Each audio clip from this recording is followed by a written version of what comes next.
Greetings and welcome to Maisha Kazini Conversations. Today we are honored to have Oyunga Pala as our guest. Oyunga is a columnist. He's the founding columnist of Mantalk. He's also the former curator of The Elephant.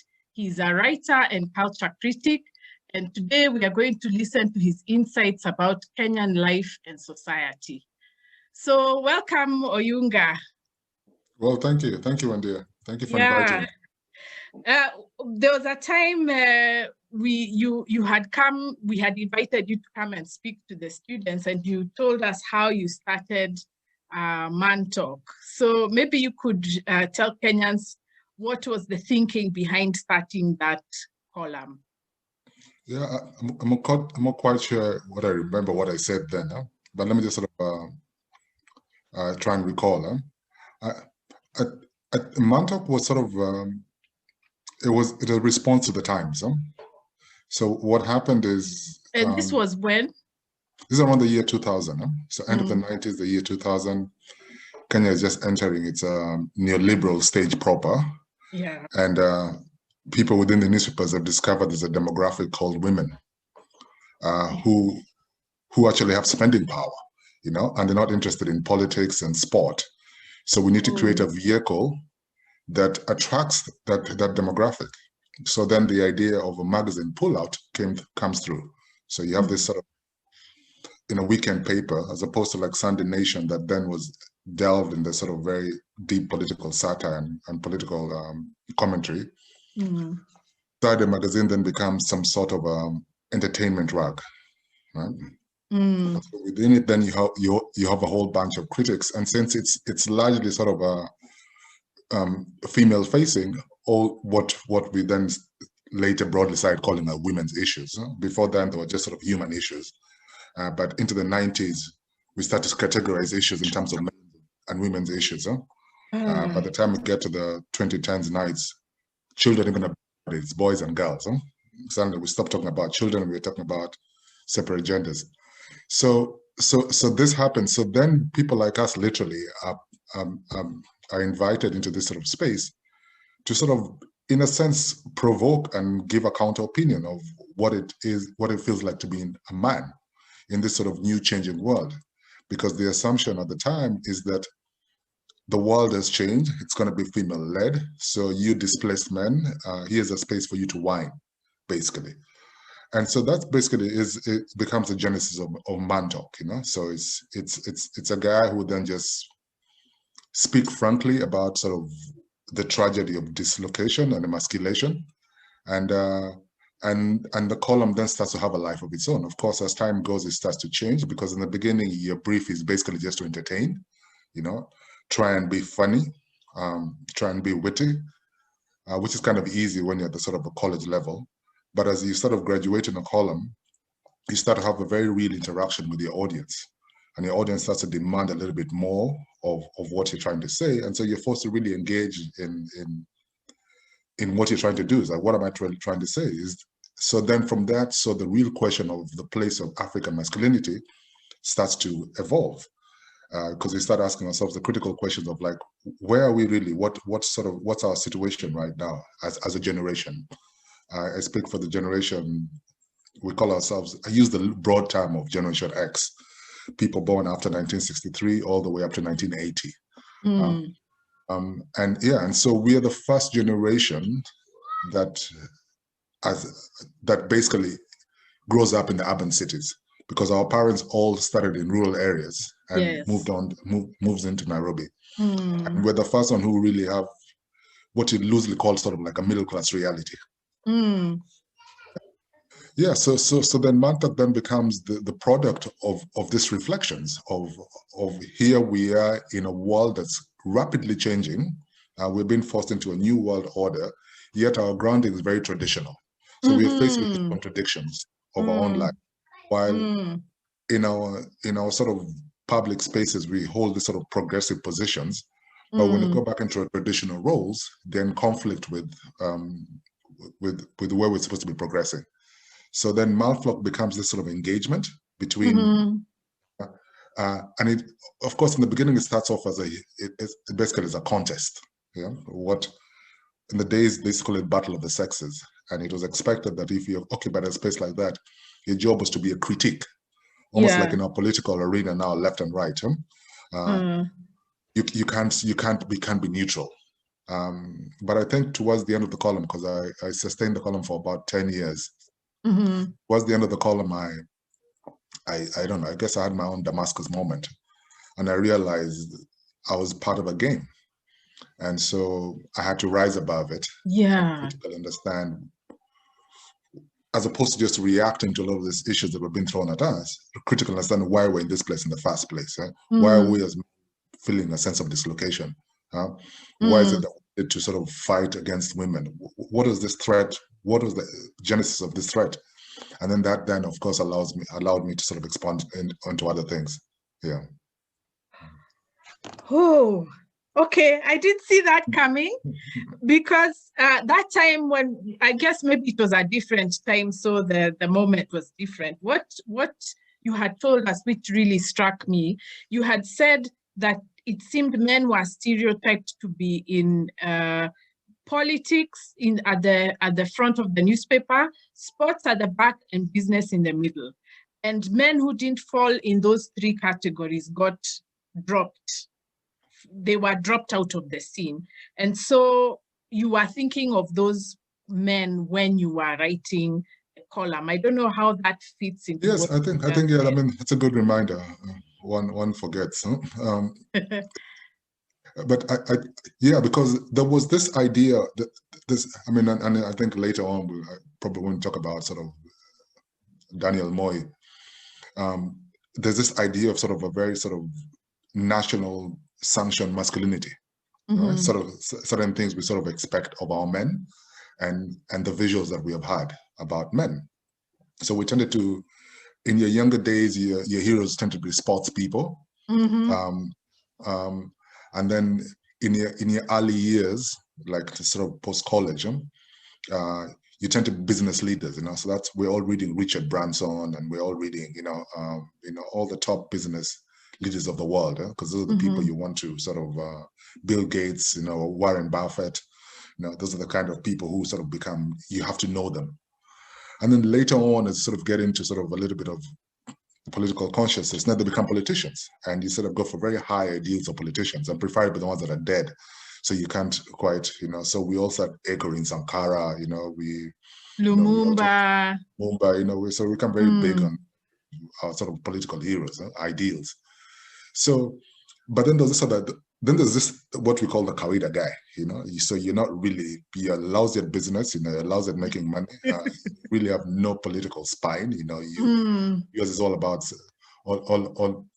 all about survival, and you particularly don't even follow sport, because it becomes weird for a man to. What do you mean you don't watch football, or you don't particularly have a favorite sport? Not that you really hate sport. And there's a He's whole just constituency. not interested. And your roles are fluid. So because of the nature of life, so you could be in a relationship where your partner is not following sort of like the typical traditional roles.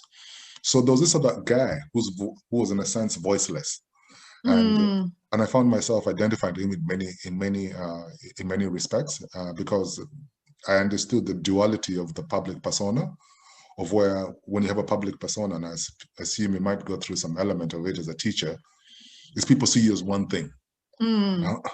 But then you know yourself quite well, and you're like, oh no, I'm not that thing that you're portraying me to be. All these sort of inadequacies that people are complaining about, I have them too, So I started realizing that as men, we were not basically allowed to express vulnerability, because all these sort of three pillars were all about showing might.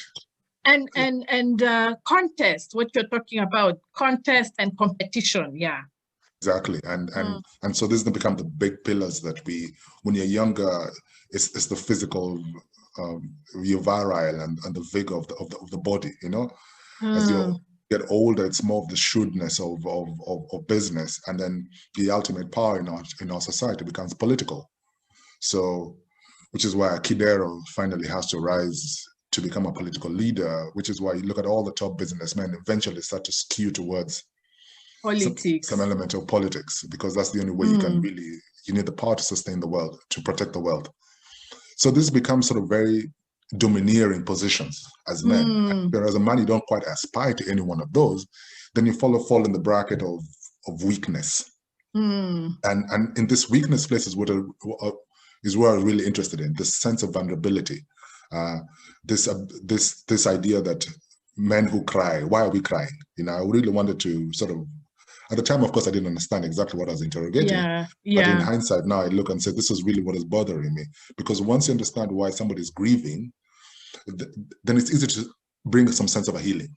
Yeah, others were just perpetually caught up in this showmanship that, and as we've seen in our own particular cases, people can go into their 90s, 100 years, man, the showmanship is still maintained. So basically, you're saying that there was a pipeline for men. You start with sports, business, politics. Is there an equivalent for women, or what was happening at the time now you are being asked to write? I think women had more. I mean, of course, it didn't appear that way in reality. But in my own experience, I thought women had a wider range of expression. Oh yeah. Because already by the time I was, I guess, college years, because that's when I started to get a public space to sort of articulate my views. One of the things that always used to surprise me is when people would say, "Oh no, you hate women," but I said, no, there's a particular kind of woman that I'm actually fixated on in this regard. But there's a whole range of women that I've encountered that have been very big influences in my life. So, and because if I looked within sort of my own family structures, I had the entire cast of different women. You know, there was the professional woman, you know, the auntie with a PhD. You know, there's the divorced auntie. You know, there's the widows. There's the single cousin who went on and became really prosperous. There's the exact opposite.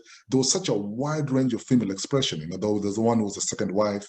You know, there's the one with a younger husband. There's a whole range of expression. When it came to the men, it was only men who succeeded and those who failed. That tended to be what we exposed to. There's never any sort of in between a guy just going off the beaten path. It was always, no, you either succeeded, you become a success, which has become a material success, because even academic success in itself was not good enough. It had to be accompanied by material prosperity. So you either became materially successful with all its all visible parts, or you're a failure. So those are the only two sort of dimensions that we're sort of exposed to. And so, which is interesting. So when people say, we tell them, to be a really good man, you have to be around really solid women. You know, because women are actually much better teachers, especially in your middle years, on manhood than guys. Because guys at a certain level, unless they've really been through their own work, they don't know how to communicate vulnerability. What really helps us grow in society is examples. And one of the things that I actually found more examples in the women folk than in the male folk in terms of options of advancement. Because, for example, if you're not interested in, say, I guess, hardcore material pursuits, or you're not interested in like overachievement in terms of like, say, academically, where did that leave you? You know, so you're then considered unambitious. You know, you're not hungry enough. And so you tended to sort of oscillate in this position of just, you're not man enough, basically. And it was in the range of women examples that I saw huge variety, but not as much as in the men. You know? And the people who affirmed you the most in terms of being an alternative, like for example, imagine trying to be a writer in that era. Oh yeah. A lot of them. Yes, how you know, the idea is, how can a man settle for writing? Writing, but where's the real job? And like, yeah, I mean, yeah. Okay, what do you really do? As James Baldwin said, you know, you talk about I write, but no, okay, but what do you really do? And a lot of the affirmation came from the women, because they could see. So the early affirmation came from the women. The men start to sort of jump with the bandwagon when writing starts to sort of hold some level of prestige. Yeah. Because now you're known and you sort of have a name, and there's prestige in association. But in the early days, you know, the people who sort of held my hand it's the women who got it. So in a way, that's when I started realizing, I guess later in life, that you had to look at the whole range of human experience and move out of this sort of gender boxing of life, but it was just the way different people were navigating life, and there's those examples that we needed to sort of advance ourselves forward. So I guess in time I started to see the limitation of that point of view. That's why I was forced to evolve something new. Yeah, you've explained it, and that women are more flexible because we are used to the different roles that we can play. So for us, there's no contradiction in many things. We just mentor and nurture who we get. Yeah, you have more capacity to accommodate difference. Yes. Yeah, you have more capacity. Yeah.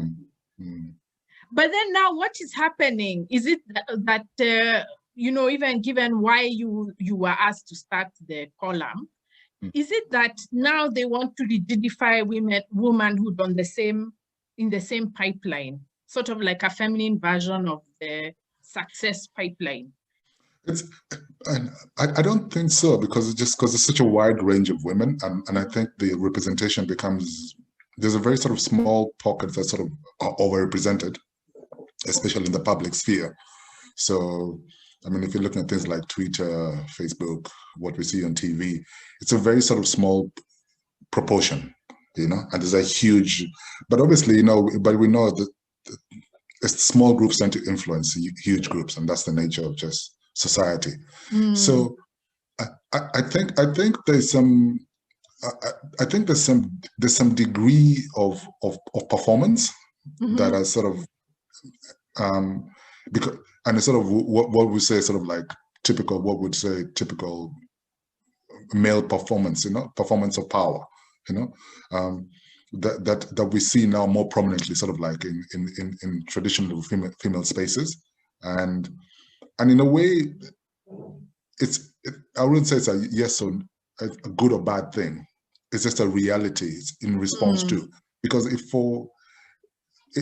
you've been sort of undermined for so long, you tend to be very reactionary, I mean, and we see sort of every time you sort of encounter our brothers from America, our Black brothers from America, when, for example, we discuss race issues, the way I approach it as a Kenyan, I tend to have a more universal view.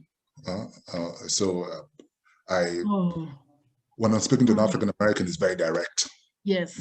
Very direct. I'll sort of hold back on my criticism. A couple of things I'll tend to, Obama, for all his problems, I'll insist on seeing his humanity. My African American brother will be direct. Yes. And in a way, when you've been sort of, and if you look at sort of a lot of because this is a generation of my sisters, basically, people we grew up with, and when for the longest time you've been undermined, you've been told you can only be one or two things, either married as a good wife or divorced, and somebody who sort of like refused to follow the order. You become quite militant about your positions, and so when you actually achieve, you come from a realize that it serves you no interest to be silent. So you're out, basically, you're black and proud in a way, you're like, I'm female and I'm proud and this is what I've done. So in a way, I see it as basically a response to sort of years and years of sort of this, what do you call it, criticism that sort of women have had to endure. So when you finally sort of embrace this sense of success on your own terms, you realize that you have to control your own story. And so I think this is a bunch of women, in the same way sort of like African Americans demand they always control their story. They make no assumptions. As a Kenyan, I would sort of, especially as an African in the West, we fleet over incidences of racism. Somebody says that we dismiss it as he's just been rude, ignorant. But when I'm with an African American colleague, he calls it out immediately. They have no time. Yeah, and I think that's what happened to a lot of women as well. They just got to a point where it's just like, no, cut the bullshit.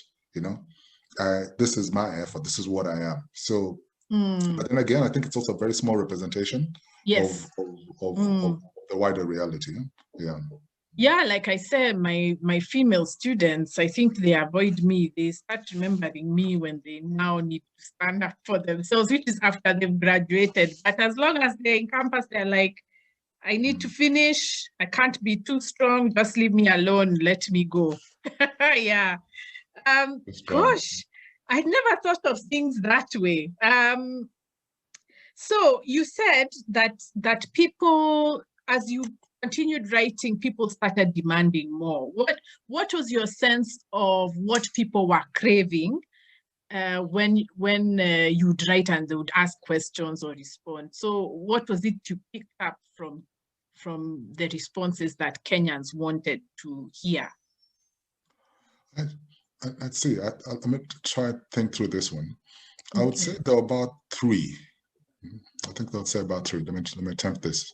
The first was just the sort of entertainment, the sort of be witty, say something sly, make us laugh, punchlines. Huh? So there's a lot of that. People just wanted to read some good satire. The people who just really came onto the satire. And sex makes good satire. Sex makes great. It makes great satire. Yeah. It's great satire. You can keep it going for. Sorry, you can keep it going forever. And then remember, this is the era of 2.5 Men. This is the era of Fresh Prince of Bel-Air. So we're right in the middle of it. Huh? Yeah. So the people really enjoyed that.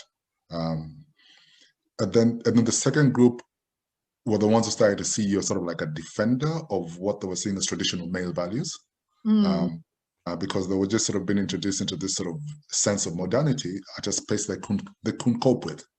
So they need to fall back on something familiar, and I seem to be the only person who was saying that no, it's okay to be sort of awkward. It's okay to sort of hold these positions. It's okay to think this way. It might not be politically correct, but there's a context to it, cultural context especially. The third group who started coming slightly later, who then, of course, became, I think, my most important constituency, were the ones who were telling me, no, we're here to learn. Teach us how to be guys, teach us how to be. And I started realizing quite late, actually. I first of all had a lot of privileges I didn't even know where I held, first, and privileges in this way in terms of I'd been surrounded by a group of very solid men.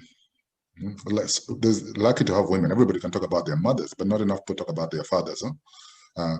So between brothers, uncles, and fathers, and even grandfathers, I had a wide cast to choose from. Very solid men who acknowledged me, who I farmed in for a very long time. So a lot of the positions I held were just from the assumption that everybody was like me. Everybody grew up in the same reality.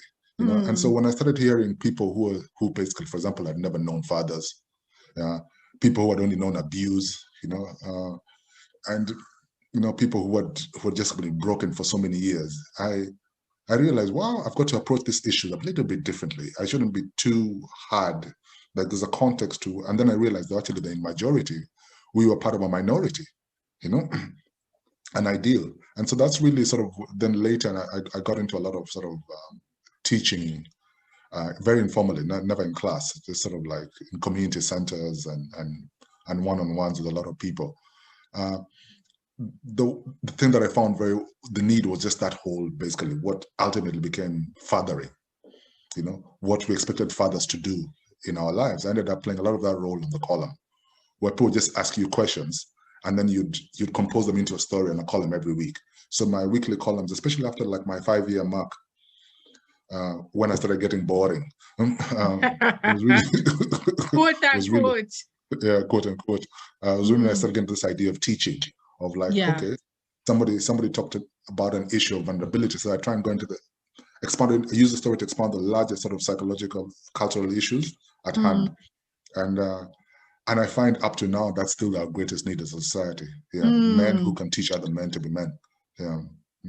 And it's so interesting what you've said, and I'm going to keep quoting you on this one, because you needed more models than just your father. Yeah. But what has happened is that circle of men and women has been reduced to the parents, the biological parents, and we've been told everybody must learn from their fathers and mothers, which is ridiculous. But that's what society is now being told, and now it has been entrenched in, as it was entrenched by evangelical Christian sexuality, which I want us to come to at some point. And now the new education system has entrenched that. I don't know if you have some thoughts on that parental thing. Everything starts with the parents. I mean, I think I know, because I'm a parent. So, I mean, and it's part of this nuclear problem, individualism. If you live in the West, it's even more stark. So part of it is basically and I've seen you've talked to this a lot. Family was broken.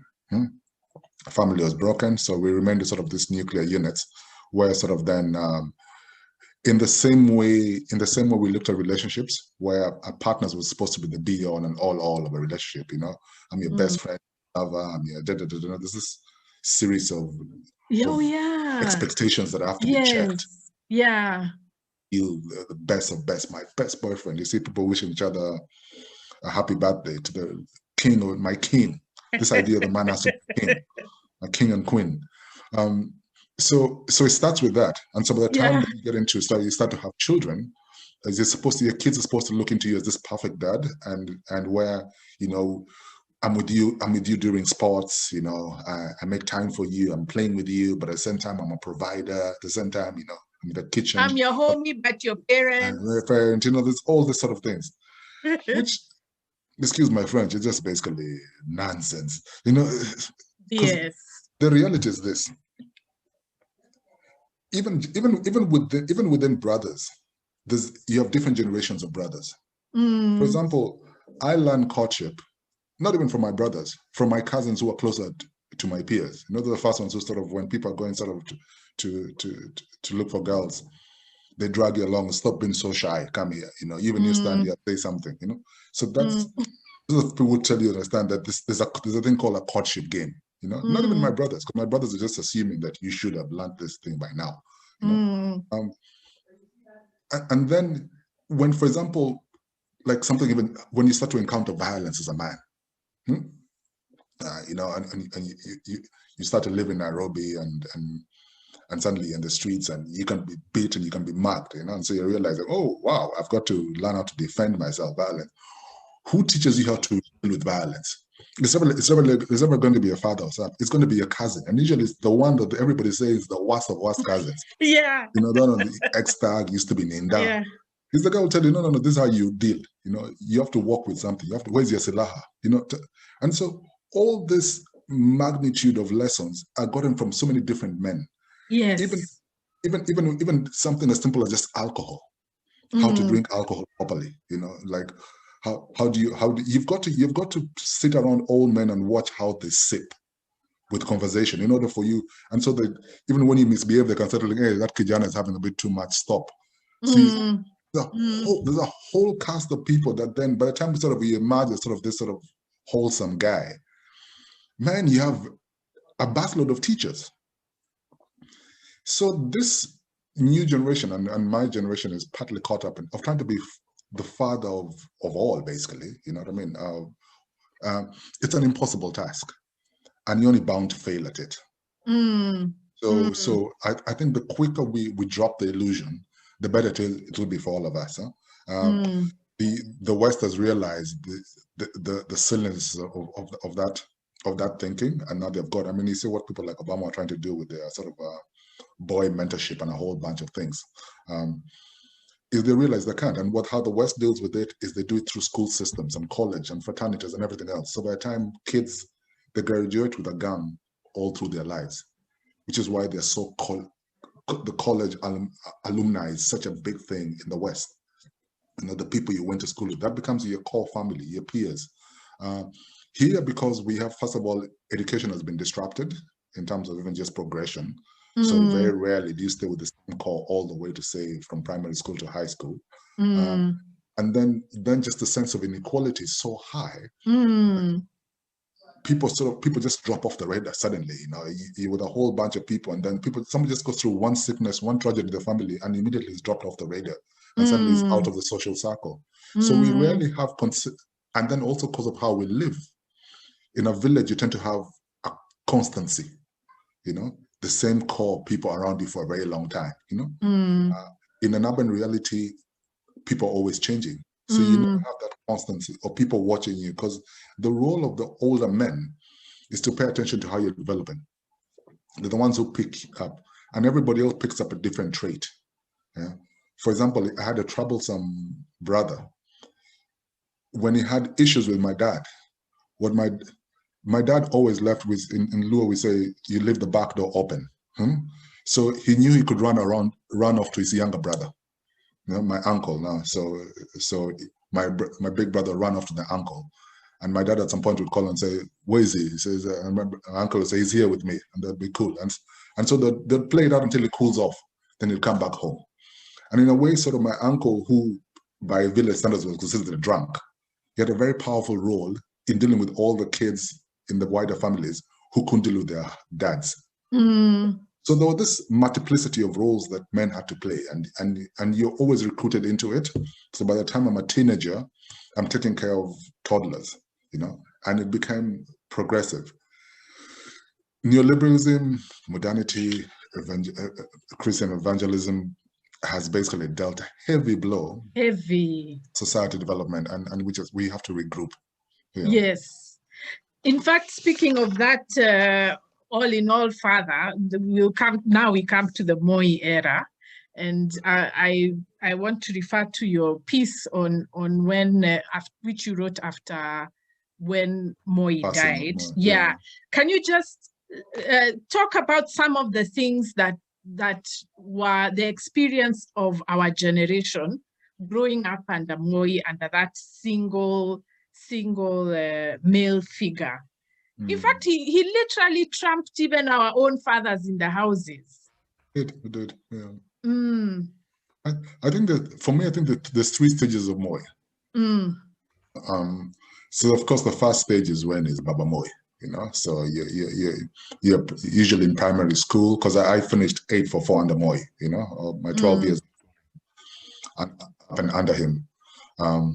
And so the first stage is Baba Moi, you know, the free school milk, you know, the power symbols, the car, the wave, the wish that one day you'd shake his hand, you know, you'd be in his presence, you know, the majesty of Moi, you know, and that becomes a man who goes to church, the alpha, the ultimate alpha, you know. So that's how it starts. And then the second stage becomes Moi the tyrant. Is when now we start to, and usually for us it was post Ouko, you know, because up until the death and assassination of Robert Ouko, we didn't really know what was going on. You know, there was 82, you know, but there was a sense of those were dissident, those are people who made trouble, you know, and if you didn't make trouble and you're quiet, like our parents had taught us, you'd not get into trouble. But Ouko then becomes the realization that there's nobody who's sacred. There are no sacred cows here. And that hit us deep, especially if you come from my part of the world in Luo Nyanza, yeah, that even loyalists could go. Because if there was anybody, a loyalist of a loyalist, there's nobody who defended Moi like Ouko. But if you could go in the manner that he did, then that broke our fathers. I had never thought of that. So after that, we entered into a place of helplessness. All right, because even as the agitation of the 90s happens, you know, urged on by the young taps at the time, you know, because we end up being the foot soldiers. Because at that time now when university, we've been nicely radicalized by the likes of Wangari Maathai, and people are busy, you know, people are agitating, you know, a second liberation, but there's an environment that sort of, because civil society has grown, there's an environment that feeds into it quite nicely, right? So it feels quite comfortable because it's a mass movement. Yeah, you can mass movements are great. You can hide in there, you know. Yeah. But then what happens is post 2002, which is what I call the third stage of when the real helplessness checks in. Post 2002, Moi is gone as a figure. In the same way I look at the Americans now with the exit of Trump, I'm like, should we tell them? They're getting, what do you call them, withdrawal symptoms. Yeah. Should we tell them? Yeah. So Moi is gone, but Moism was still alive. And it was people my age, people who had lived through it. And that's when there's a sense of, it feels like a sense of helplessness. It's like, what more can you do? Because you're my age, you're my peer, we were together in this. How could you just suddenly flip? And when you see a whole cast of these people who now become sort of like the new cast of leaders, and they're doing the exact same thing that we believed, we hoped and prayed and fought for 20 years, hoping that we could do something different. And we're right back. And that's right there. So in a way, which is why a lot of my peers, when it comes to political positions, we don't have public positions. No, we don't. Privately, we are staunch, but publicly, people don't have public positions. People just sort of, there's a sense of deja vu of like, what's the point? Yes, but they keep asking that question. We get asked that question all the time. I'm always asked, what's the point?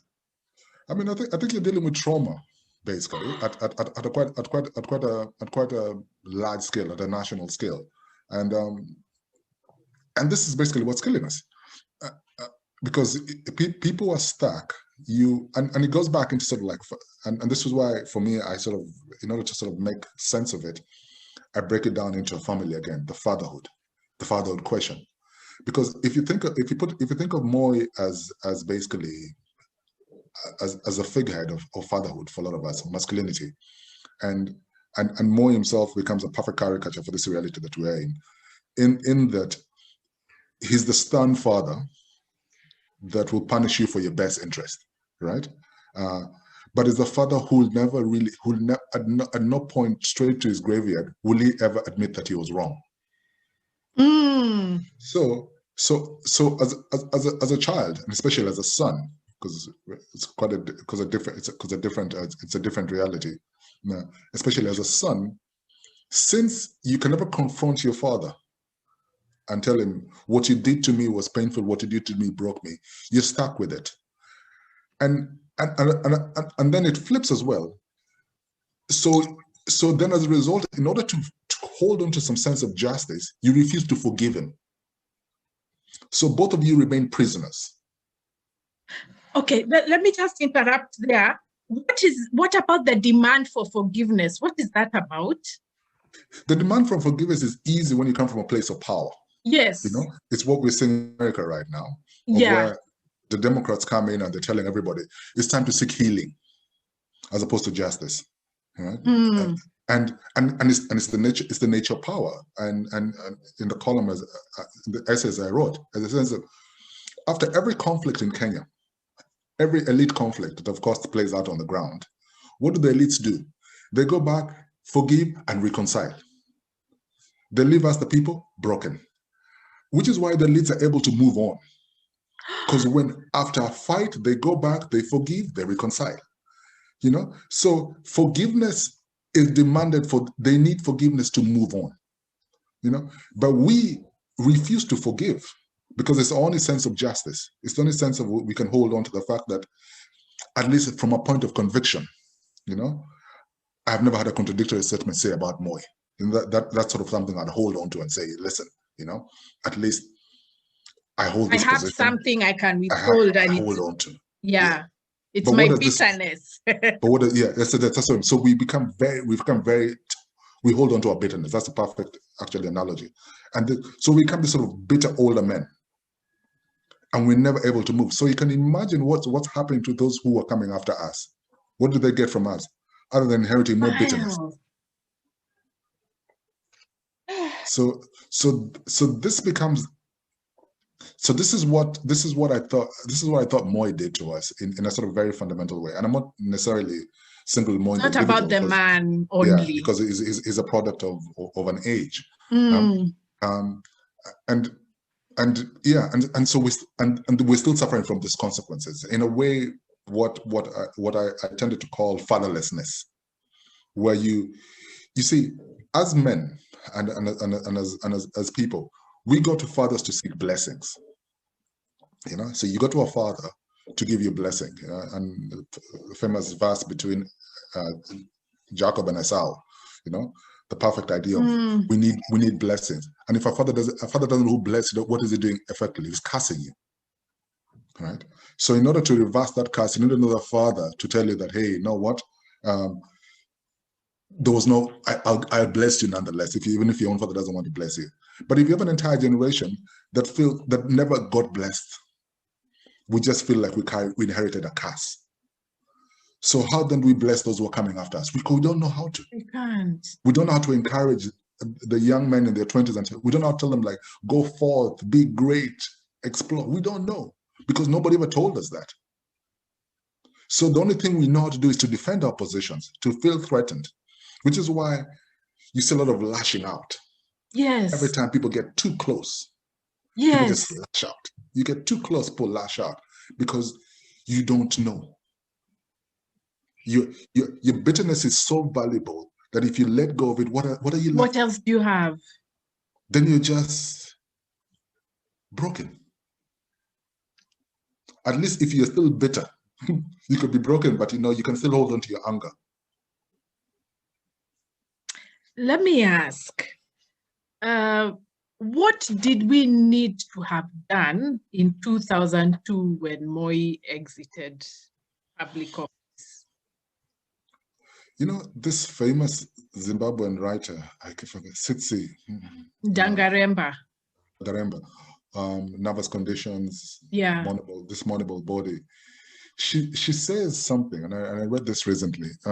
She says something about, and she's given the Zimbabwean context, about the importance of mourning and grieving, because they're active things, as opposed to depression, which is why then you find a lot of our generation become depressed, and it manifests in a lot of habits and symptoms. Alcoholism, womanization, violence, violence, sex, so it plays out in a lot of this sort of typical habits that we see.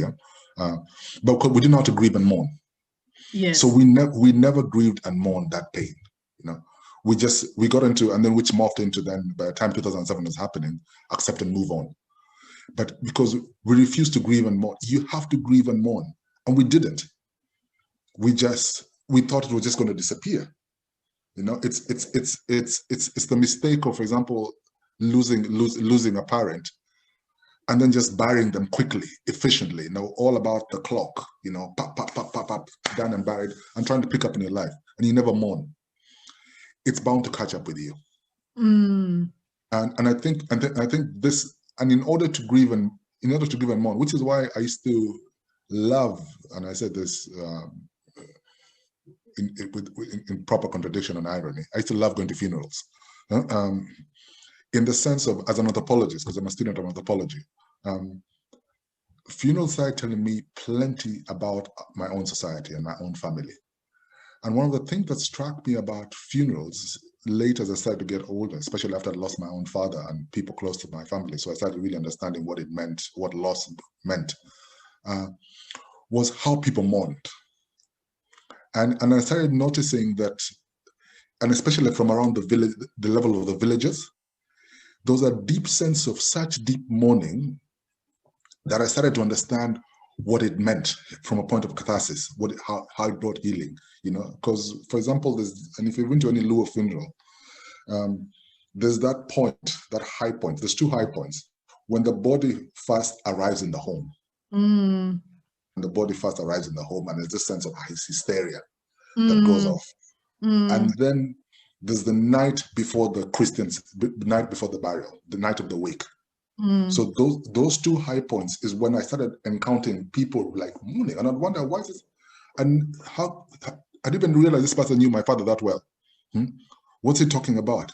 And the ones really taught me, who made me understand how to mourn, because we were at a funeral trying not to cry, trying to show that we were solid, basically trying to perform.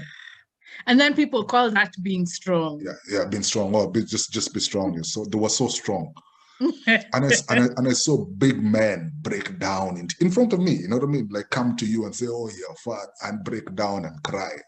And that's when I started. And these are big people I really respected.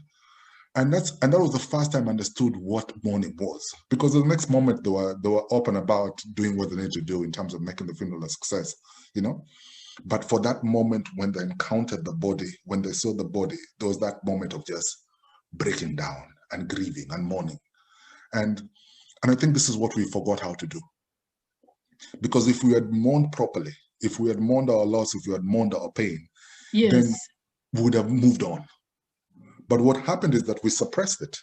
And as Sigmund Freud used to say, that what you choose not to remember will come back. You know what I mean? If you choose not to remember something, you try and forget, it will come back. So we are forced to remember. Yeah.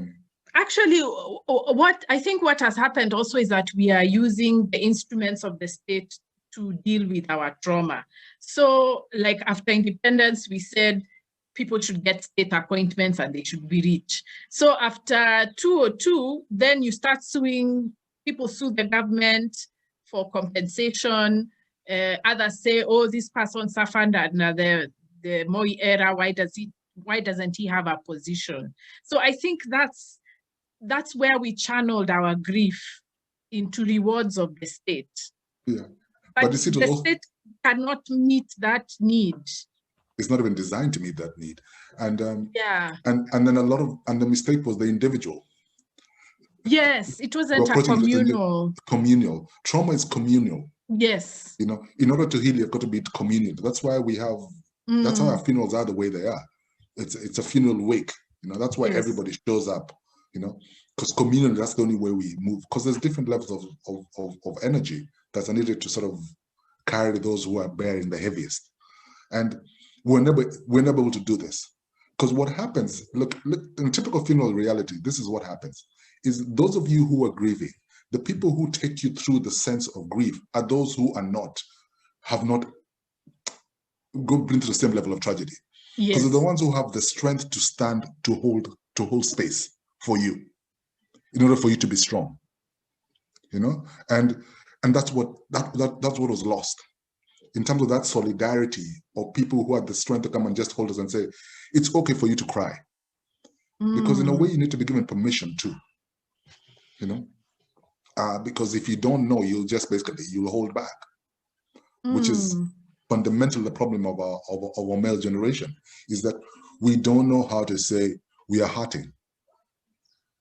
It's everybody, it's not just men. It's all of us. You know, actually, why, you remember even when I called you asking us to have this conversation, why I called you was because my mother-in-law said something which was so interesting about the 90s. And I realized I don't have a memory of the 90s. I just, I blocked it. I essentially blocked it because, of course, I grew up sort of in the immediate proximity of people who are being beaten. And I was hearing all these stories of what the Nyayo government was doing. I mean, at my age, I knew about the Wagala massacre when it had happened. And most people heard about it after Moi. I heard about it when it happened. So I was privy to what was happening. And in the 90s, I was hoping for that we can finally get rid of Moi. And he stayed on for another 10 years. And there was so much humiliation we went through. So I just blocked it. I actually haven't come to terms with what happened that time. I just blocked it and said, let me go off and study. Maybe it will make sense later. But let me just even come to this, which was another reason why I think I've psychically blocked that period. Sexuality. I was in my 20s, very confused about what it means, because the whole of high school we had been told you cannot have sex because you will be defiled. You will get pregnant and you'll be isolated. So I'm entering the 90s. We were told to keep off until we get married. But what are we supposed to do in the build-up to the marriage? We were never told. We were never told about falling in love, romance, you know, all that. And yet, this is also the time when the HIV pandemic is reaching its peak. Critical, Yeah. So Could you just speak to what is being said socially about sexuality? I mean, that's a very good sort of summary of what went through, because I mean, in many ways, I can relate to a lot of what you're saying. I mean, because I had a sister, and she used to say a lot that when you're a young woman, everybody's telling you, don't you dare get pregnant. Never see you, the boy. The moment you get into 30s, everybody's saying, first of all, they're telling you, marry. By the time you get to 35, they say, just bring one. Just, it doesn't care. We don't care. Just show up with somebody, you know, just show up with a man. And so this contradiction. And for men now, of course, was the opposite. You've been told, go, you know, go sow your wild oats, you know, kuwa mwanaume. And so then they both suffer from two issues. At least, and I'll speak more from the male perspective, because at least that's what I'm better acquainted with. Is that first of all, we're taught of our introduction to sex. If I think about what my 90s is pretty much conquest. So it's just to say that you did, you know. So hence the reason why the so-called player, that's why people like Akuku Danger suddenly enter into the public imagination, you know. And even for that, and up to date, you know, there's this man from Lamu who's gone through a bit of tragedy. And if you look at the narrative, the banter around him, it's all the assumption that he must be getting laid a lot. And that's all that matters. And so that idea is so strong that it has endured. It has endured all these years. Because what was happening was that from within sort of like the peer circle, what was important was just the idea that you had access. And then, of course, the access then started to graduate in terms of now the certain level of women that you could be with, you know, and either it went with sort of standards of beauty, and the lighter, the more inaccessible, the more exotic they were, the higher the perception. So at a certain level, you would find all sort of material successful men at a certain stage. You could almost line up their girlfriends. It's like they all came from one college. We say one WhatsApp group. They all look the same. And you can imagine somebody gets entrapped at this level of what it's all about a public performance, you know? It's like, it doesn't matter what we did in the room. All I have to do is just walk out with somebody on my arm and people look and say, oh, wow. And that had its social value. Okay. Then you go into your 20s and you start meeting women who create certain demands about performance. So then performance then becomes the next sense of angst, in the sense of now, and this is largely, it's conflicted with introduction of pornography. Then the internet happens, and suddenly pornography becomes very privatized. So the anxiety for performance increases. And so it becomes, it's not enough just to have the women, but you have to be talked about. By the time we have been introduced into the concept of marriage, men then just learn to separate the two. So this is my wife, I've got my arrangement. So they learn how to separate the two without creating any conflict. And this is what has endured all through. And yeah, and this is really, and this is what has reduced our sexuality. I mean, and you can look at its foundations in different things, but I think it's the conflation of all this between disruptive traditionalism, Christianity, modernity with all its cousins, you know, and then of course the urban reality as well, that sort of puts us in very sort of consumeristic sort of spaces, where everything needs to be consumed. We just basically lost touch with the essence of our sexuality. We've lost the sense of, what do you call it? Figurative language. They're so literal. Yeah. So if a person is not a mango, why are you saying she's beautiful like a mango? She's not a mango. Yeah. Yeah, it's in a way, we forgot its real function. It's like people who eat food only for its taste. Yeah. you know, just for what do you call it, for the sensual taste of food, and that's all it is. So they don't understand the nutritional aspect and everything. And the sex, meal, that's how we, the sociality of the meal, the cultural ideas that come Nothing. with the cooking, they've just gone. Yeah, which is why then it becomes impossible. It becomes a major crutch, almost like a nicotine addiction. You know? It's a point to even as it destroys you, you have to keep up the craving, which is why sometimes you find some sense of deep recklessness, and right across genders, people who you think, oh, they should know better, you know, but you find some incredible recklessness. And there's a point I needed to mention as well. It's completely connected: HIV and AIDS. Yes. Now, HIV and AIDS, because if you don't understand the position of HIV and AIDS, especially for our generation, you won't get its context, what it did. Because HIV and AIDS, and I think when is AIDS announced as the killer sex disease? About 84. Yeah, the 80s. Yeah, about 84, killer sex disease in the Standard newspaper. Now imagine in the 80s. So by the time we're getting into the 90s, people have been buried. You know, like villages that people have died. So in a way, it completely then merges perfectly with the sort of Christian anxiety of sex is bad, because now there's actually physical evidence. Yes, it is really bad. It will kill you. So when when at a religious level you've been told this, and at a physical level it's manifesting as this. So then you're stuck. Yet you're at your prime. You have cravings. You've been assaulted all over by sort of cues. And then there's really no firm example. There's not like there's a society, there's a council of elders, there's a bunch of good who are telling you, this is how you deal with those cravings. This is how this is how you navigate. This is what you do with hormones. Nobody's telling you that. You're supposed to figure it out on your own. So you end up in this situation where recklessness becomes the next thing. Because what happens is this: you test the theory. So you start with that generation of people who are saying, no, screw the consequences. It's the same thing you're seeing with COVID now. People are just saying, screw the consequences. We're going to have fun, right? So you have the first generation that had, and that one suffered the consequence greatly. Then the generation that comes after them starts saying, we can be sly about it and get away with it. It's like, what does it take? What does it take for me to get pleasure without too many consequences?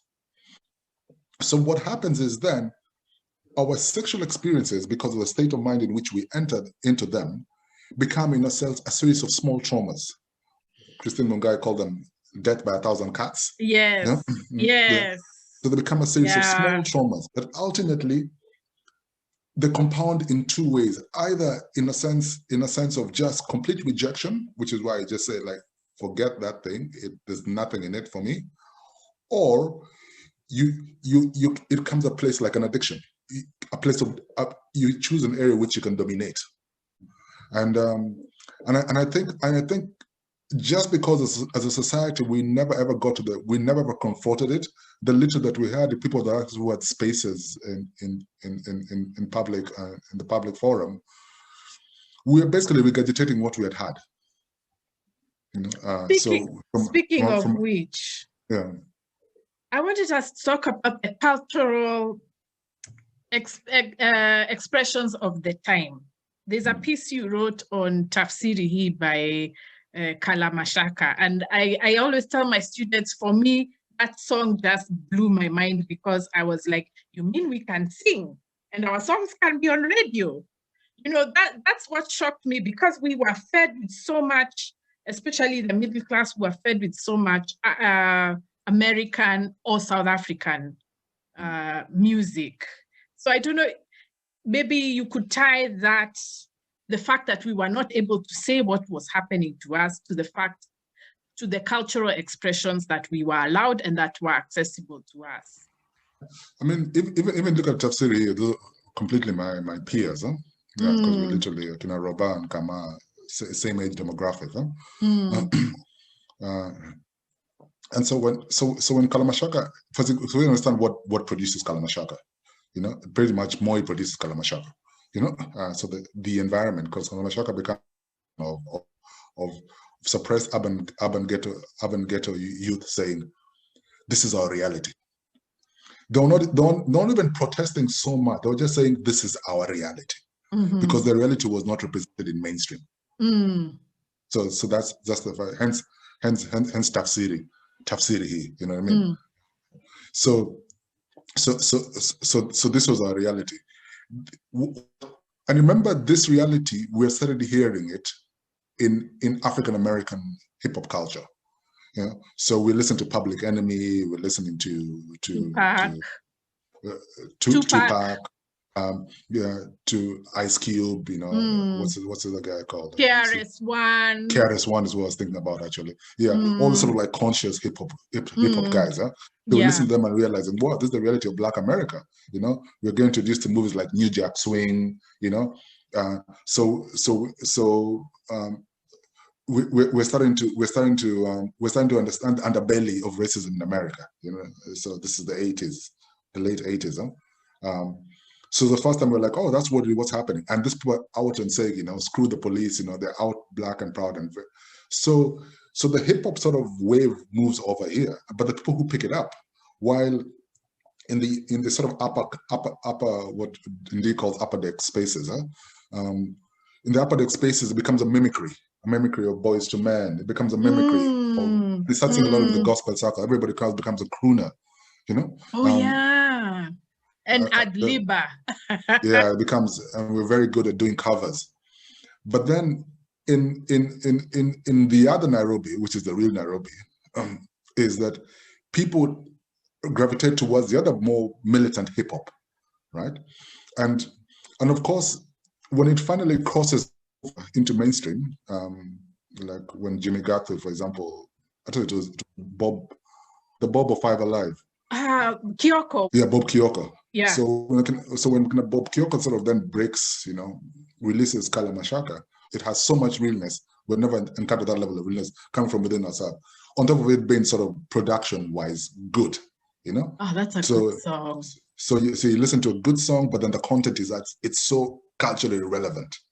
Now, this urban expression starts to grow really well, you know, and Kalamashaka then gives back to Ukofulani Mau Mau and this sort of movement. But as you see, what happens with typically all of when capital sort of enters a lot of these spaces, is Kalamashaka then of course gets drawn farther and farther and farther away from their base, you know, and they're basically taken into sort of becoming sort of basically conduits of capital, you know. So all the major corporates want to, and once you start getting these spaces of capital, you have to adjust, as Dave Chappelle says, you know what I mean? You have to adjust in order to sort of, you know, keep paying. And so thank goodness for Kalamashaka that had a bit of a conscience, you know. Yes, Kalamashaka, of course, they're not successful. They didn't have a 10-year running straight. But the fact that they took a stance and they said, you know, we'd rather go back into ourselves. So now we think of Kalamashaka as not successful, yeah, because their prosperity supposedly didn't endure. But for the moment in time that they had, they made it was one of the best piercing of the iron curtain we ever had, because we've never recovered from that. Today we have the likes of Kitusua. Yeah, Kitusua needs to be studied. Yeah, he needs to be studied because I think we are so lucky to have him in our midst. You know, and it always shocks me that people don't understand the value of this man. You know, because the very fact that underground still exists, and if you listen to, I mean, thank goodness for YouTube these days. You know, you look around. There is, if you want to know what's going on in Kenya, just go to underground hip hop. It's all there. Every critical analysis, cultural analysis of what the country is going through right now has been sung already in the most succinct way, all in 2-3 minutes with a good baseline to go with it. You know, so because of the likes of Kalamashaka, we unleashed basically critical, militant, underground artists, and they're still here. The very fact that we have them is a gift to any society, because for those who come after when this nonsense sort of blows over, they have something to fall back on, something to make sense of this, because people are actually saying it. They're not mainstream artists, but they are. So in a way, I think Kalamashaka then becomes incredibly important. So what we call now the Kenyan industry, even people like Sauti Sol and everybody else, the genesis is literally Kalamashaka, because the Mashaka is only, first of all, mainstreamed what was urban slang. And now urban slang is a thing that everybody speaks. But before Kalamashaka, Bana, trust me, Bana, Sheng was not, Sheng was, you had to be from Islando to speak Sheng.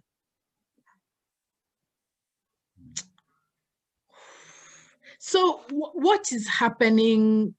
Okay, you have said that about the underground hip hop being the voice of Kenya, but what explains why our generation is still unable to articulate the issues publicly, like you said? I think that was just, we were silenced, you know, and so after a while, what happens when you get silenced? You start to just, you're reduced to, first of all, you're introduced to an individual, because suddenly yes. you don't feel the sense of community. What makes these young people so admirable, and what made us great as young people, because we always had a sense of community. So when we were taking on Moi, you know, there's a sense of that I'm not alone in this, you know. There's a whole bunch of us, you know. So that's why there's even a sense of sacrifice. If you look at sort of what is happening with Sabasaba movements, you know, all those bodies that were put online, there's a sense of community, you know. Now, what happens is, and I always say the junction was 2000 and 2002, because you go from this sense of high euphoria, yes, and then it's like a high. It's like a drop of a high. It's like a downer. Then you hit the bottom, and once you learn that, you start being very afraid of that highness. You are so afraid, because you almost don't want to dare to hope too much, because you have dropped so hard, and you have watched others drop and never recover. So what do you start becoming? You start becoming ridiculously pragmatic. So all you focus on, and I learned this from my fathers quite well. What do I need to keep my family going? The game becomes longevity. It's just that, what do I need to survive? And that becomes the focus. Everything else becomes useless, because your own lived reality is that you have seen each one of these things fail.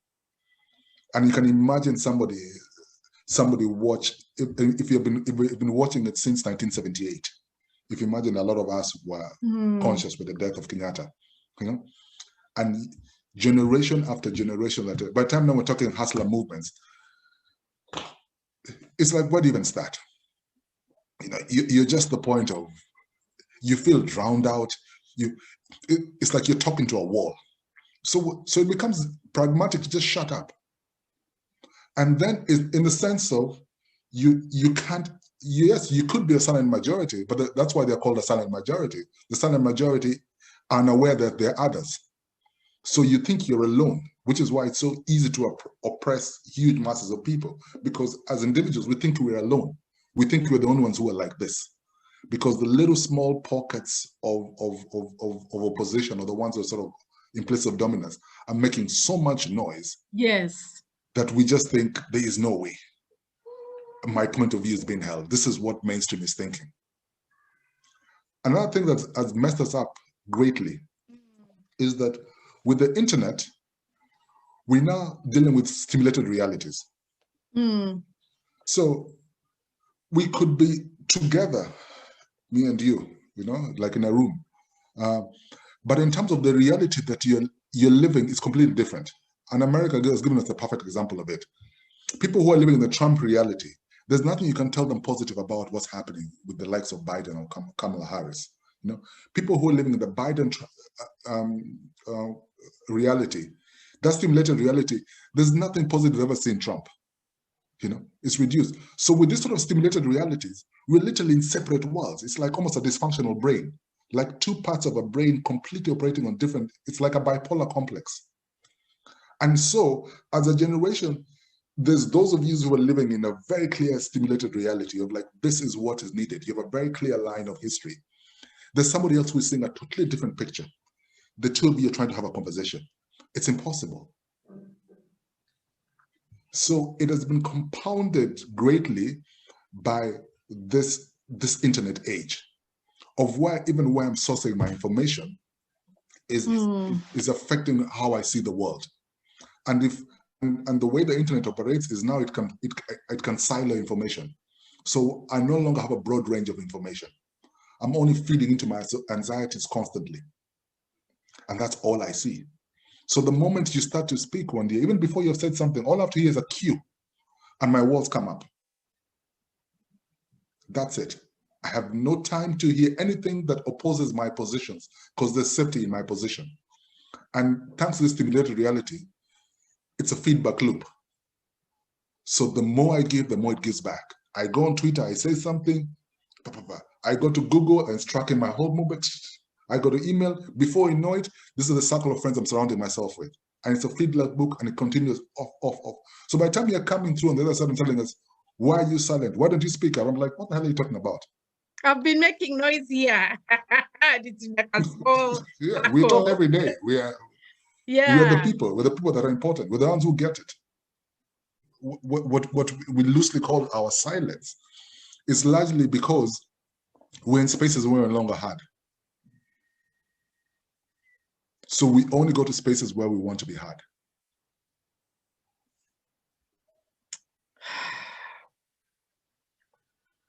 What do we need to do? Okay, I really hate solutions. I really hate solutions. But we have to think. Yeah, but besides, I think maybe we have to start with meeting and the rituals that we have. The other day I was talking about what are we celebrating? What events do we celebrate? And I was saying we need more, we need human holidays, not state ones. So I was thinking, for example, you know how Europe, like Spain, has this thing where everybody chases cows, bulls, and throws tomatoes and what. We don't have those kinds of rituals. In a way, we need carnival, we need catharsis, like, you know, some sense of, because when you think about those sort of human, what you call human rituals, they're like catharsis, like a carnival. Yes. The carnival. Yeah. Where people sort of jiwachilia, people are just allowed to be. I remember when I was in Southeast Asia, they used to have this ceremony where just at the beginning of summer, when it would get really hot, there was this ceremony where the whole town would come out and people just pour water on each other, you know? And it seemed like a really silly thing. But when in the midst of it, it's really free, you know? Because you come out of it, there's a sense of catharsis as a community. So in a way, we need to reinvent ourselves, and for me, because ultimately I realize you become very good at sort of pointing out the problems, but after a while you really have to start taking solutions, because we get stuck in this sort of problem dynamic of where we're just really good at talking about our problems, you know, and which has its value. But in terms of, at some point, there has to be some progress. So I think part of what you're doing is actually quite correct. It's the idea, first of all, of remembering. You know, we have to remember and remember correctly.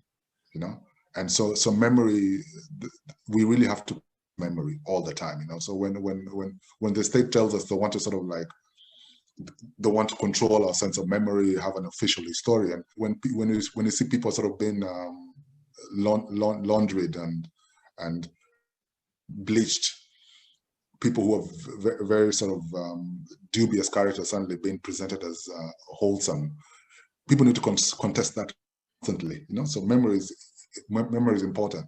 But once you've remembered correctly, you moved, because memory allows you to grieve. If you don't remember, you see, like, as a Miro, if I really understand what happened to me during colonization, it's then I'm allowed to sort of feel sad fast, you know. So by the time I encounter a white man, I don't encounter from the point of, oh, you're so superior, he just came and dominated us. I understand this guy was my tormentor. He broke me down. Because I've done that, I've accepted that, I can meet him now as an equal. Because I've understood what he's capable of. Or at least what he represented. So we need to do a lot more of that, of people just literally, because when you remember correctly, then you grieve. But then you'll also understand something even greater. You start to understand what then creates the circumstances that you're on. Because the assumption of every generation is we think we've got it covered. that we forget other generations went through the exact same problems with the exact same stresses, but we always think of, so if we don't understand it, which is why the frustration that hits people in middle age. Oh yeah, in like 20s me. and 30s, you think, wow, I've got it, I'm going for it, I'm going for it, I'm going for it. By the time you get to your late 40s into years, you're like, what's the point? And so until we grieve correctly, then we understand the quagmire that people put those we criticize in that position, the quagmire that put our parents in that position. If we understand that correctly, then we're able to avoid the trap of getting stuck there. And ultimately, I think that's our only role. It's like we need to move the dice forward a little bit, Yes. So the next, because no society is built overnight. No society is built in one fell swoop. We quote it every day. Rome wasn't built in a day, as cliche. But when we start thinking about our own nations, our own societies, and if we look at our bigger humanity as Africans, towards this ultimate dream of Pan-Africanism, solidarity, is that we can only move the dice. That's the best you can do. There's a good story that was told. It has contradictions, but there's an element of the story that was told about Chief Aderokanga, who in these days would call dynasty, but Chief Aderokanga of Game, who then is one of the most progressive chiefs of the colonials of that era, who then for education. So when we talk about Game having the most PhDs in a locality, sort of we track it back as supposedly the foundational grounds of Chief Akango dies, of course, in detention, an unmarked grave. But there's one technique that he did that stayed a lot. It became a part of village myth. And apparently, when he was building the first bridge over the River Yala, what he did was that there would be these huge trees, those huge gum trees that were used to sort of the base of the bridge. And what would happen is that somebody would take the gum tree and move it to the next home. And the person in the next home had to move it until it reached the river, because they had no transportation. So they literally moved from home to home to home and home until it reached the river. And ultimately it had a bridge. So those of us who grew up later, we were always able to cross the River Yala, but we never understood how that bridge was built until we started hearing these stories. And in a way, I think that's what has to happen, is that we're so focused on building the bridge, we just have to first of all, let's get this log moving. You just do your part and move it to the next place. And the next person will move to the next place. The next person will move to the next place. Ultimately, that bridge will be built. But it requires the ability to see ahead, and that's what has been cut. It has been cut by the suppression of culture and colonization of education. Yeah, which is why those of us in the spaces, which is why I really admire what you do, is that you help us remember, because our ability to look back will help us look forward. Yes, and it's completely interconnected. The Sankofa policy. So we go back and we go back further. I mean, and look at all the sort of cultures that we emulate. It's their history that they dominate us with. It's their memory that they dominate us with. If we ask any of us to quote our favorite classics, we talk about English literature, American literature. That's what we're talking about. This is Malcolm X, Martin Luther King, Du Bois. Other people's stories. So until we build enough of a treasure trove of our own stories, of our own memories, that's the ammunition that creates flight for the future.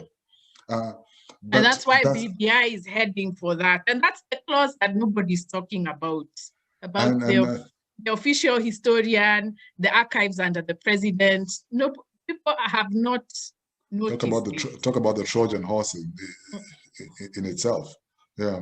But what do you think about the attempts like Kwani and Story Moja and the festivals that they had, which have now?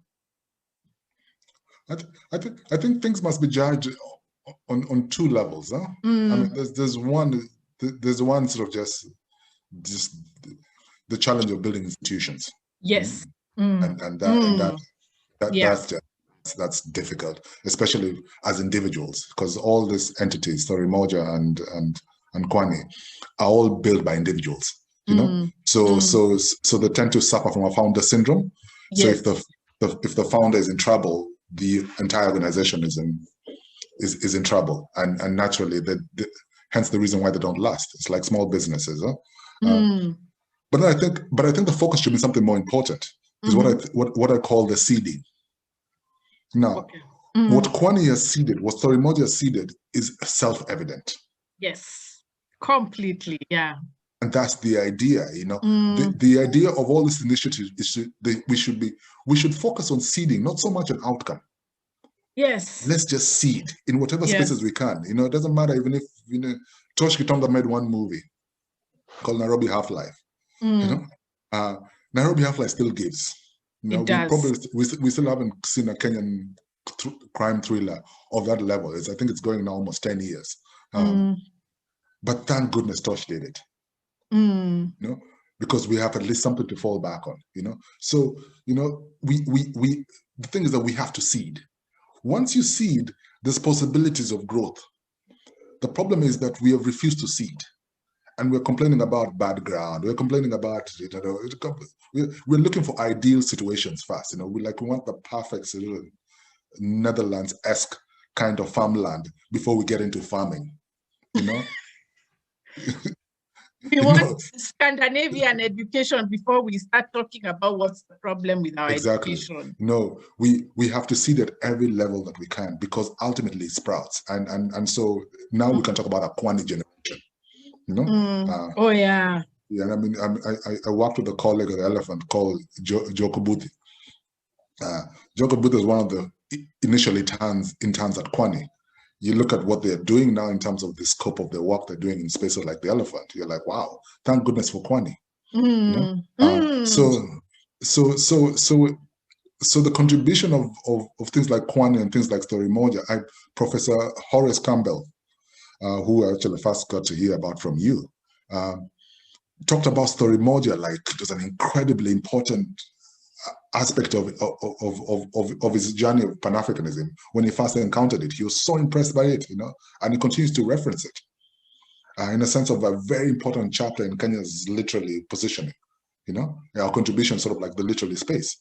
And so the thing is that others will evolve, and we shouldn't be afraid of failure, because that's, I think that is what we tend to focus on a lot. Oh, somebody tried but they failed. Somebody tried but they failed. Hey, I mean, these same people that we're admiring, it's a catalog of failures. You know, I mean, look at the American Republic. It's a catalog of failures to date. You know, so if we stop being afraid to fail, you know, to not succeed, you know, it will create the momentum for something. Then a lot more people get off the blocks. You know, a lot more people will come with their sort of unfinished products, you know, and try it out. You know, that enthusiasm. When you go to a science congress in high school, you know, what happens to that enthusiasm? You know, in high school, the science congress, man, there's all this range of inventors. By the time they get to university, they've all disappeared. Everybody just wants to work for, you know, a blue chip company. Yeah. And you see, that requires story. It requires people being able to see the process, which there's a very strong narrative that the process doesn't matter. What matters is the results. And in fact, we are told that what matters is results. You have no time. You're not allowed to think. You're not allowed to process. You're not allowed to fail. The only thing people want to hear is results. So maybe you could talk about, as we wind down, the importance of story and what we need to do. Story, man. For me, I never quite saw myself as a storyteller, and it's a badge I always thought was leave it to the seniors, huh? Goat, you know, Chinua, you know, Goge. Those are the storytellers. Those Wengine were wannabe writers. In fact, it was always a way of sort of taming hubris in a way. Now, of course, that I'm older and slightly wiser, is that I've seen it's so crucial. It's for me, it's the one fundamental. I mean, that's why I love your campaign about the arts and humanities. You know, it is so crucial, because stories for us, I think, is our, especially as Miros, because of our oral literatures. And especially at a time when a lot of us don't have access to actually written story, we need to hear, we need to be told. So story can take so many mediums, but ultimately it's the seed of our growth, because story packs so many things. So I think the African awareness, what makes it really special as opposed to sort of the Western frames, is that as a Western frame, when literacy comes from a point of privilege.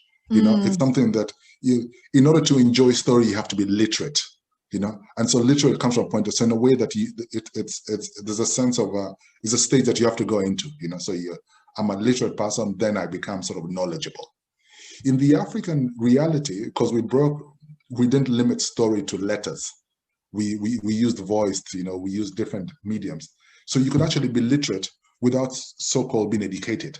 Be aware of what is happening in the world, which is why when you speak to sort of common folk, they have such deep practicalities about life. They might not understand deep concepts and theories, but ask them a simple question and they'll give you a point blank, philosophical, basically response. Because they have had so much story, they have lived in story, that they've learned to see reality as it is, not as you want it to be.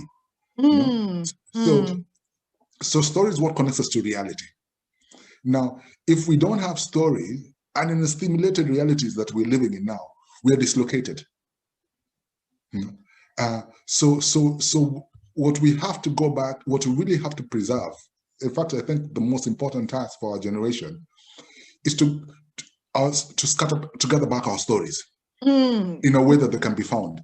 Because once we have all these stories, once we start to take Luanda Magere and bring back the story. Yes. You know what I mean? Take all these stories. I mean, they still be Abunuasi, the guy we used to read about. Bring back all these stories. Bring them back all these stories, and just put them there to be found. Because story in itself will do what it needs to do. You know what I mean? The story finds you when you're ready for it. So so the point of the story is just to put it in a place where, that's why I look at stories as seeds. We just have to bury and seed and plant and plant and plant and plant and plant and plant and plant. When they start to sprout, you'll be very surprised where people go with story, which is why any simple story has multiple expressions. I mean, us ourselves, the same story evolves as we grow older. One of the prime examples of it for me has always been Grace of God's Takayo. Talk about a story that keeps on giving and giving and telling you. Simple, straightforward story. You can apply to so many contexts in life. When Grace of God was writing it, I doubt you ever imagined that 30 years later would be quoting it as core reference of our psychosis, the nation. So I think there has to be a real commitment to story, and those who want to tell stories must be encouraged. Must be really encouraged. Just in all their badness and their tiredness, they might never be Booker Prize worthy. Just tell stories. And if we can do enough of it, it will bring back the agency. It will bring back voice, because story is what tells you that I am being heard. I have a place in the world. I am being seen, which is why one of the first things that changed African literature is when we started to be seen. Of course, now we've been boxed into African literature, but ultimately, what it was is that we started to be seen, we started to be heard. And we need to do a lot more of that in the smaller pockets, so that what's the Molo story? Because they have stories, you know what I mean? What's the Abasuba story? They have stories, just get all the stories from wherever they are, just put them together. Then the stories feed onto each other and they create bigger stories. I think that should be our core task, is because stories, we are creation of stories. I mean, if you talk about the Kenyan as a person, and especially when you meet as a Kenyan, when you start to stand alongside other Africans and other Black people, you start realizing, wow, they sold us a really fat story.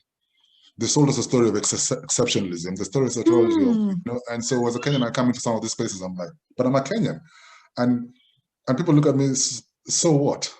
But for me, the story I hold as a Kenyan holds so many things that I think people should immediately recognize, even when it is just some sense of holiness that I've been pushing all over the world, but really essentially this isn't Africa or Guinea. Yeah. But we keep on holding this thing of exception.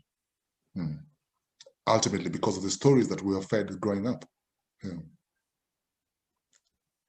Wow. That is so deep. This has been, I'm really going to think a lot about a lot of the things you've said, and I hope we can pick up again. I'll come back to you again so that we can pull apart some of what we've touched on, other things that we've not been able to discuss. So, like I said, I usually ask, especially artists, to leave us with something that can resonate and leave Kenyans with something to think about. I mean, thanks. First of all, thanks just for the opportunity. You know, it's a nice exchange. So you find yourself also reflecting a lot of issues that we're sort of forgotten. So thank you for this. I think for me, I think we'll take it back to the top. For me, I think the most important task of our generation is fatherhood, fathering. The story of fathers has to change.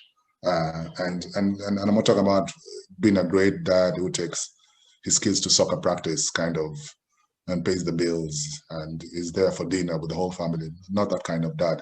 I'm just saying the whole role of fathering, because there's just basically no fathers. And there's a whole generation growing up not knowing this simple privilege. So we just have to be engaged, because if you look at Kenya as a society, and Kenya in particular, I think I read some statistics somewhere, was that I think we have one of the highest demographics of single mother households in the continent, which is why I speak to any Kenyan man, they never have a problem with mothers. There's always a woman in their life somewhere. You know, talk to any Kenyan guy, there's always even if it's not his own biological mother, there'll be an auntie, there'll be somebody. But when it comes to men, the almost default is that men are absent, and not for lack of men. And we used to use this example when we were doing some community work in Madare, that the same Madare is a space of mothers. Yeah? But when you go to Madare, you see a whole constituency of men. But you ask yourself, why haven't men organized themselves in such a way that they're actually able to father as a father in a community? And ultimately, we understand, and thank goodness we have sort of other contexts like the Black American context, of where we understand that when men get broken in society, you know, they develop this inability to be able to father.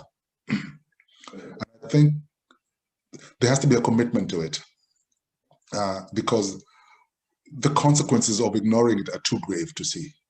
You know, it's just too grave. So people have to literally reach out beyond the safety of their nuclear families, you know. And while we might not have the perfect circumstances, sort of like to be back to some communal fathering within as relatives, but within our own communities, within our own spaces, even if it's a sort of like a work space, we have to go into the commitment of fathering, you know, which is basically mentoring the younger generation of men. Because it's pointless to do all this work to wish for success and prosperity in the future, but not actually prepare those who are supposed to take over from you. You know, so the huge gap for me, this one thing that I consistently run around about is when I speak to young men, there's a sense of such deep dislocation from reality, and largely just because the mentors are absent. And not because mentors don't exist, it's just because we're such in a state of unawareness, we don't understand what's needed of us. So this will become my urge, is like, as men, we need to turn back and see, who can I help? Who can I better? You know, and if this is done consciously, in the sort of conscious way that corrupt people operating nepotism, you know, where you look around and say, where's my relative? You know, there's a kazi hapa, even if it's a sweeping job, you know, we need to be able to look at every time we spot a man who's floundering, we need to say, step in there and do something. All it takes is just holding space. And if an entire generation can hold space just long enough, this thing that we dream of, this sort of sense of redemption we hope for as a society, can happen. We have seen much more broken societies evolve beyond it. We have every capacity. We're still culturally, to some degree, intact, but we have to evolve something new. And the only way we can do it is we just have to agree on some basic values. And the one we have refused to agree on, the importance of fatherhood. And of course, it's been ultimately part of the problem is that it's been misappropriated and taken away by the political class. So we need to grab it back. And the evangelicals grab it back and restore the father back in the home, in the sense of this is the role of the father, as a partner, and when we say a provider, not sense in a material provider, but as a provider of certain traits are within sort of the male sphere, that we need to show up. We need to show up a little bit more. I think if we did more, then the story of fatherhood will start to change. And right now the story of fatherhood is terrible, because what we're trying to do, and it's a very dangerous narrative, we're trying to create Obamas. And I wish we stopped doing that, because it's a ridiculous pressure that men are putting on themselves. This idea that you just have to be, this idea of the great guy. He's just such a wonderful man, such a great, my king. We just need to be regular dobas, as we used to say nowadays, who are just present. Just regular guys who are present. And I think if we did enough of it, it's quiet, it's silent work, it's not very visible, it comes with no fanfare, but it pays off. I mean, we are products of it. The reason we've been able to survive this long in this crazy times is because we're a generation that benefited from people who are fathering, So we need to do that, because if we make that if we don't show up, society, we've seen societies break, and we have tons of examples ahead of us, So as a people, because fathering is a lot, because fathering means it cuts across gender. It doesn't mean just fathering men, father women as well. It's how we show up for those who are younger than us. Amen.